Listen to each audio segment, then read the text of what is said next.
Hello, my name is Adelaide Morningstar, and I want to talk about hair color. I have been coloring my hair for the last 30 years.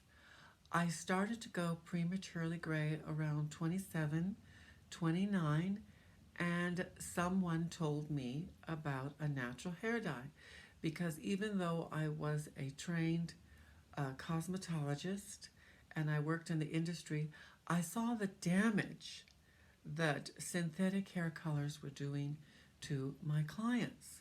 So I was not interested in any of those uh, synthetic dyes that were on the market at the time. So I investigated a formula from India and the Arab countries, which was henna. Now, back in the early 80s and early 90s, henna was not as popular as it is today, and it wasn't very well known. And you couldn't just go online or go into uh, most any health food store like today and buy quality henna.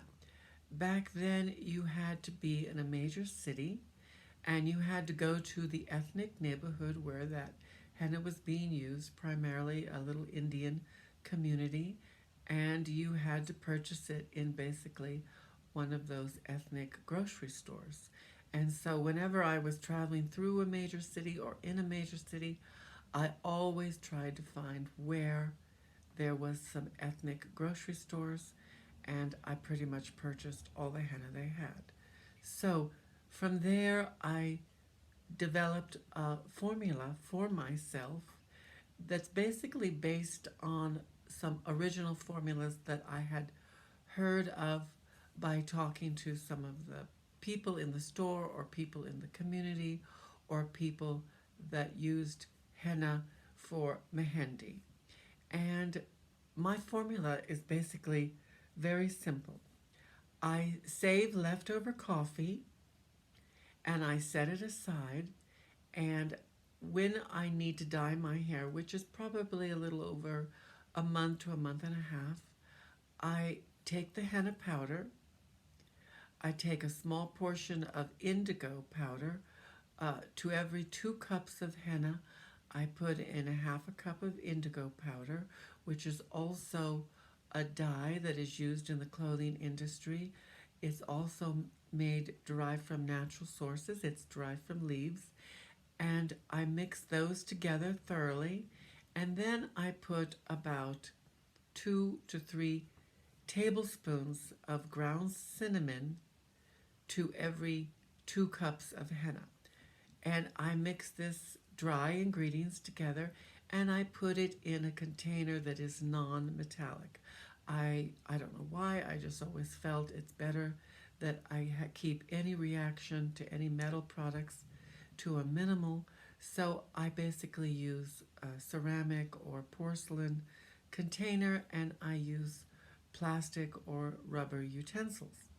And when I need to do the henna, I will heat up the coffee, and I usually need only 1 cup for my length of hair. So basically, I take 1 cup of my henna powder, which I have here, and this is basically with all the 3 ingredients. It has the henna, it has the indigo powder, and it also has the ground cinnamon. So what I do is I take a cup of that, I put it in a ceramic mixing bowl, I put in the coffee as needed. What you want to do is create kind of a weak paste, kind of a slurry, and I mix that up. Then I squeeze either a full lemon or a full lime into that mixture, and I put about 15 drops of rosemary oil also into that mixture, and I'll put another 15 drops of clove oil into that mixture, and then I stir it up. I cover that up and I let it sit overnight. Now, I know that some people only let it sit a couple of hours, but I want to get the rich, intense dye that I like, and I like to get the deep layers of colors.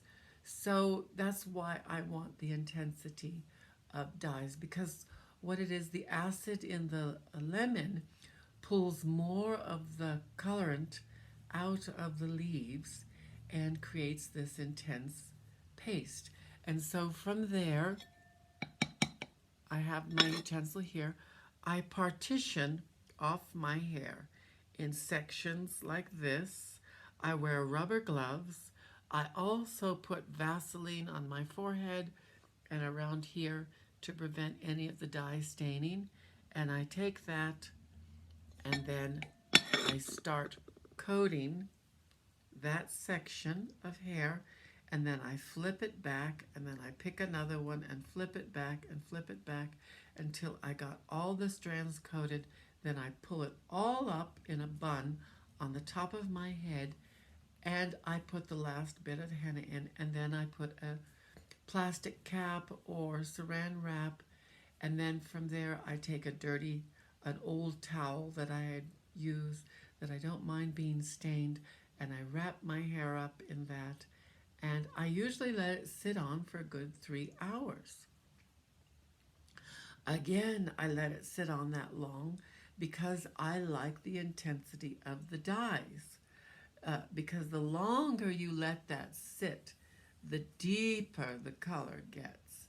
Now, you can change and vary the color slightly by the indigo powder that you use.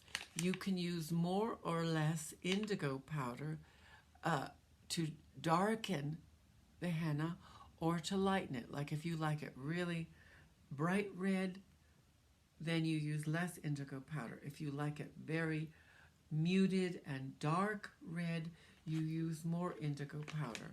But basically, I wouldn't use, for every cup of henna, I wouldn't use more than a quarter to half a cup of indigo powder, because you want your red to stand out. You want it to be intense. Now, one of the reasons why my hair, my red, is more intense at my crown, because through the years, I've had more and more gray hair appear to where it is now completely white.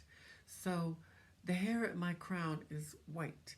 If I didn't dye it, I would have a big white streak.